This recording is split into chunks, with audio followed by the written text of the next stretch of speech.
Hi guys, Jim from Boxing Life and welcome back to the channel. Today I'm going to be doing my preview for Bam Rodriguez versus Cafu, which takes place this weekend.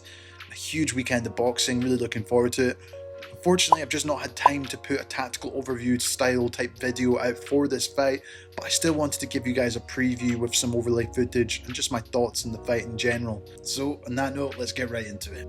So going into this fight, it is quite interesting, the fact that it is unification, and I guess Cafu is a bit of an unknown fighter. I only really found out about him after his fight with Tanaka, the tail end of last year. So far he's got an 11-0 record with 8 knockouts, but he does look like he does pack a punch, as he actually managed to drop Tanaka in that fight. It's funny, I've always found the South Africans in the lower weight divisions have always had some great talent, including the likes of Jacob Matala, Fuyani Bungo, who got a big upset against McKinney back in the 90s. And maybe more recently Tete, who fought in the World Boxing Super Series, who got some big upset wins before he entered that competition. And from the looks of it, I would definitely place Cafu in there as well. Now I think Bam Rodriguez and his team will no doubt have been wanting to unify the division, and with Martinez and Ioka, who recently fought, the only real option was Cafu, especially with Kozi Tanaka retiring as well.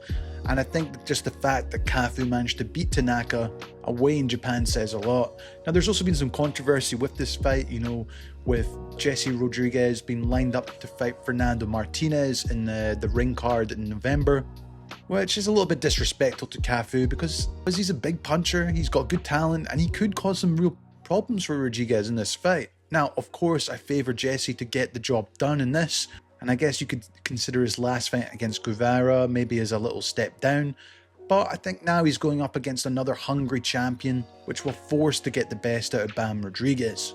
Now the other factor in this fight is obviously an open stance battle, with Bam being the southpaw and Cafu being the orthodox fighter, but I think that kind of suits Cafu in a way. I think he will be ready for that aggressive approach from the southpaw stance from Rodriguez. Rodriguez, of course, is very aggressive, gets behind that big power jab, and it can really knock your head back if it connects, and he goes to the body well, he can change angles, and for me he's probably one of the more exciting fighters in the sport right now. You're always going to get your money's worth in a Bam Rodriguez fight, and I think in this fight there's a real good chance that Bam will need to just be that little bit more careful when he's trying to close the range, because he does throw very wildly at times, big right hands, but one thing I've noticed about Cafu, he kind of overextends at times. That's really if you give him the range to attack you, and obviously Bam kind of comes in behind that high guard and has tried to kind of look to overpower guys at times, but like I said, he can't get careless. It really does just take one big right hand from Cafu if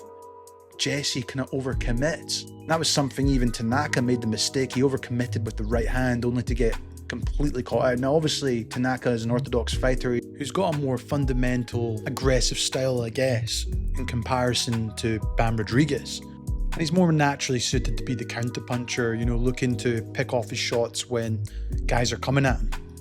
Nevertheless, there was a couple of gaps I'm sure Bam and his team will be looking to exploit. One of the things I noticed Tanaka had good success with Cafu was targeting the body. I think that helped to slow down Cafu in the kind of later rounds, and Tanaka was able to kind of come forward and kind of put it on Cafu. But the thing about Cafu, he was still swinging in those late rounds, he was still connecting pretty well, and I think he'll be feeling confident with the fact that Rodriguez can be dropped. You saw that in the Estrada fight. Although Bam is so incredibly good, he's still young, he's still fiery, and he wants to make a point, and obviously Estrada managed to drop him with that big right hand. Now it was kind of more of a flash knockdown and Bam recovered pretty quickly from it, but that will give Cafu confidence that he can either get a knockdown or potentially even knock him out, if Bam isn't smart when he breaks the range. But I just can't look past the intensity at which Bam fights at. I think he just fights at such a high pace. He's obviously a southpaw as well, does really well to get behind that high guard as he closes the range, goes to the body really well, and he's able to change angles as well in the pocket out of nowhere. And we obviously saw that work in his favour against Estrada, where he managed to take him out to the body, or we've seen in the past him set up bigger shots up top as well by doing this. And yeah, I just feel that his aggression, his output, will be the difference maker in this fight. Now, in no way am I saying Cafu can't do it. I think he does have that big right hand, he throws wide looping hooks, but I just feel the ring IQ from Bam is going to be a bit too much for Cafu in my opinion. He's in his home crowd again, and I think he'll be looking to make another statement. And one thing about Bam Rodriguez, he's on an absolutely incredible run. You know, he's beaten Sonny Edwards, Estrada, Quadras, Rungvisai. He's on an absolutely incredible run.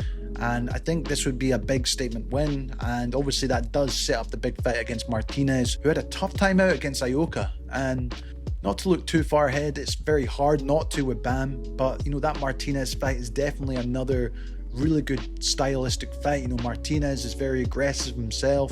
And even the Ioka fight, you know, I think Bam's always wanted to fight in Japan. You always see him go there on holiday. So, you know, that's another big super fight at junior bantamweight. But regardless of all that, he's got a tough guy in front of him. You know, he's going to look to set up big counter punches, just like Estrada tried to. But I think Bam is all about smothering you with that pressure and using the angles and the southpaw stance to really trouble you. And personally, I think he should get the job done. But, you know, I wouldn't be surprised if Cafu was able to clip him or even hurt him at one point.